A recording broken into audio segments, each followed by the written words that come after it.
माननीय सदस्यहरू, कर्णाली प्रदेश सभाको दोस्रो कार्यकालको 5औं अधिवेशनको 29औं बैठकको कारबाही प्रारम्भ हुन्छ। माननीय सदस्यहरू, सभाको विशेष र शून्य समयमा माननीय सदस्यहरूले उठाउनुभएका उद्योग, पर्यटन, वन तथा वातावरण मन्त्रालयसँग सम्बन्धित विषयमा जवाब दिन कर्णाली प्रदेश सरकारका उद्योग, पर्यटन, वन तथा वातावरण मन्त्री माननीय सुरेश अधिकारीलाई कर्णाली प्रदेश सभा नियमावली 2081 को नियम 16 को उपनियम 2 बमोजिम समय दिन्छु।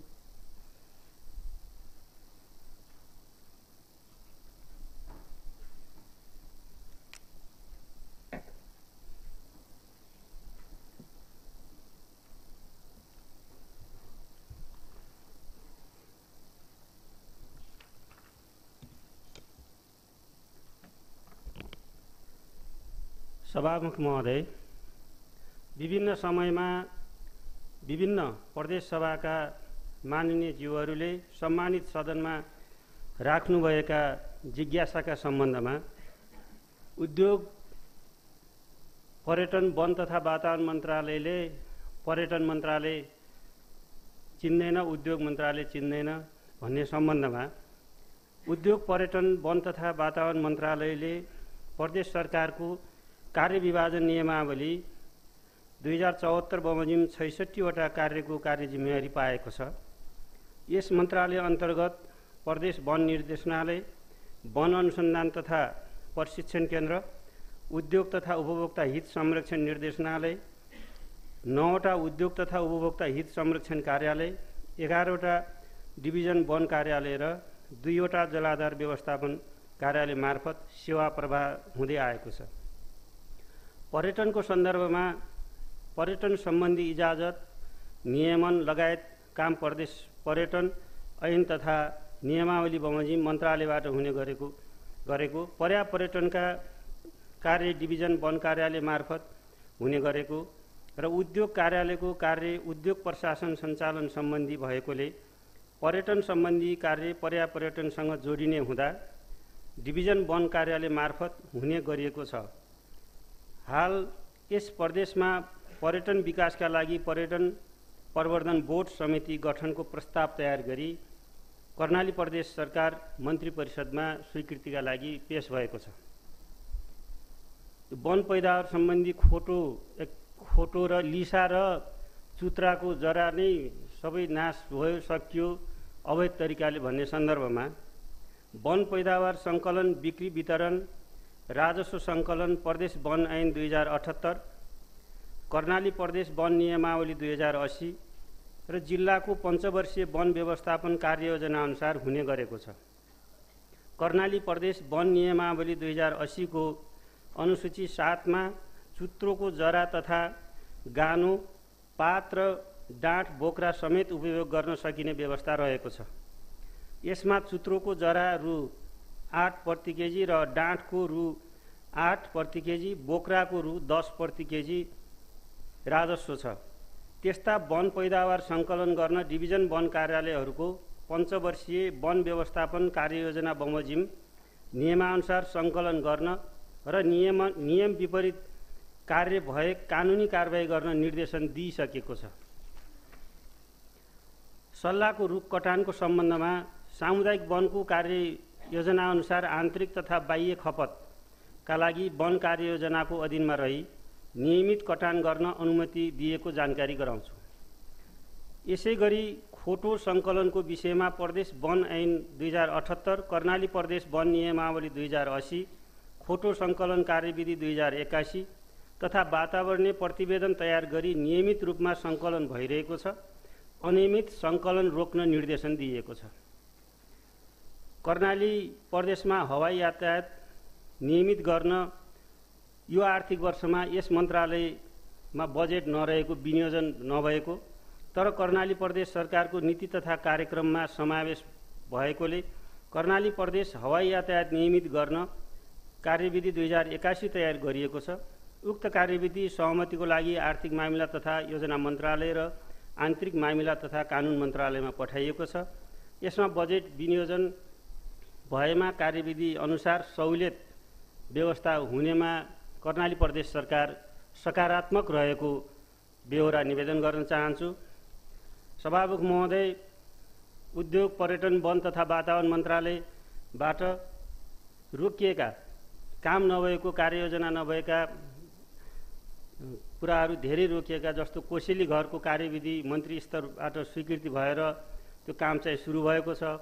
औद्योगिक बोर्ड गठन गरी निर्देशनालयबाट कार्यान्वयन भइरहेको बेहोरा जानकारी गराउँछु। दिगो वन विकास कार्यविधि 2081 पास भइसकेको छ। सोही अनुसार कार्ययोजना बनाउने क्रम चाहिँ जिल्लामा यो काम सुरु भएको छ। सहुलियत दरको हवाई उडान सम्बन्धी अगाडि पनि मैले भने कर्णाली प्रदेश सकारात्मक भएको निवेदन गर्न चाहन्छु। सभामुख महोदय, सम्मानित सदनमा मान्यज्यूहरूले उठाएका कुराहरू जस्ताको तस्तै यहाँ जवाफ दिने क्रममा र मन्त्रालयमा गएर मान्यज्यूहरूलाई अगाडि राखेर जनताको अभिमत ल्याएर आएका मान्यज्यूहरूले उठाएका कुराहरू तपाईहरूले अक्षरशः कानुनसम्मत तरिकाले पालना गर्नु भनेर 10वटै जिल्लाको मातहतका जिल्लाहरूमा निर्देशन दिएको छ। सभामुख महोदय मार्फत म मान्यज्यूहरूलाई के आग्रह गर्न चाहन्छु भने आफ्ना जिल्लामा रहेका कार्यालयहरूका भएका गतिविधिहरू निरीक्षण अनुगमन गरेर त्यहाँ निर्देशन पनि आदरणीय मान्यज्यूहरूले दिन सक्ने बेहोरा निवेदन गर्दै मेरा भनाइ यही टुङ्ग्याउँछु। धन्यवाद। माननीय सदस्यहरू, अब म कर्णाली प्रदेश सरकारका मुख्यमन्त्री माननीय एमलाल कणेललाई स्थानीय सेवा गठन तथा सञ्चालन सेवा ऐन 2081 लाई संशोधन गर्न बनेको विधेयक सभा समक्ष प्रस्तुत गर्न अनुमति पाऊँ भनी कर्णाली प्रदेश सभा नियमावली 2081 को नियम 112 को उपनियम 1 बमोजिम प्रस्ताव पेश गर्न अनुमति दिन्छु।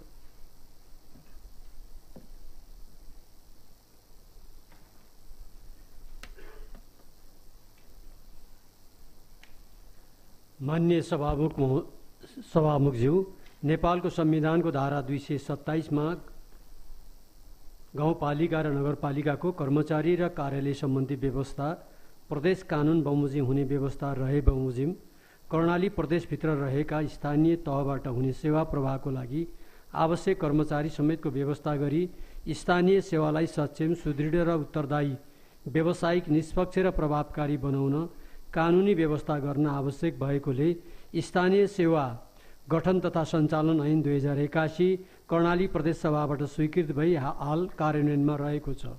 उक्त ऐनमा रहेको पदपूर्ति प्रक्रिया, स्तर वृद्धि, तहगत व्यवस्था, बढुवा प्रणाली, अनिवार्य अवकाश लगायतको व्यवस्थालाई थप व्यवस्थित गर्न र ऐनमा रहेका कतिपय अस्पष्ट व्यवस्थालाई स्पष्ट पार्न आवश्यक भएकोले स्थानीय सेवा गठन तथा सञ्चालन ऐन 2081 लाई संशोधन गर्न बनेको विधेयक कर्णाली प्रदेश सभा नियमावली 2081 को नियम 112 को उपनियम 1 बमोजिम सभा समक्ष पेश गर्न अनुमतिको लागि प्रस्ताव गर्दछु। धन्यवाद।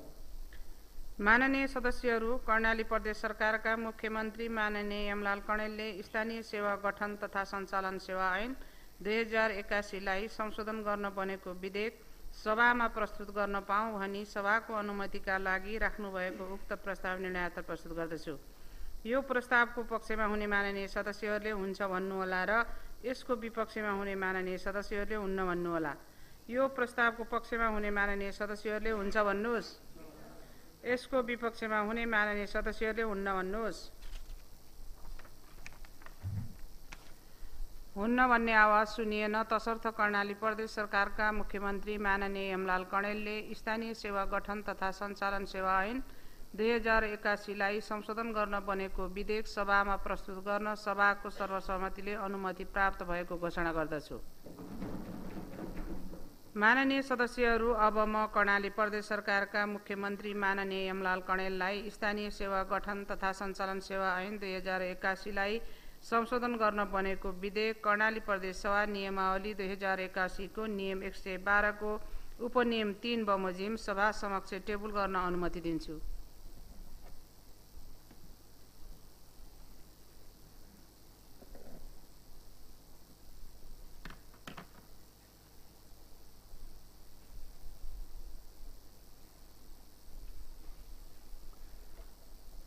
मान्य सभामुखज्यू, सभामा पेश गर्न अनुमति प्राप्त भएको स्थानीय सेवा गठन तथा सञ्चालन ऐन 2081 लाई संशोधन गर्न बनेको विधेयक कर्णाली प्रदेश सभा नियमावली 2081 को नियम 112 को उपनियम 3 बमोजिम सभा समक्ष टेबल गर्दछु। धन्यवाद।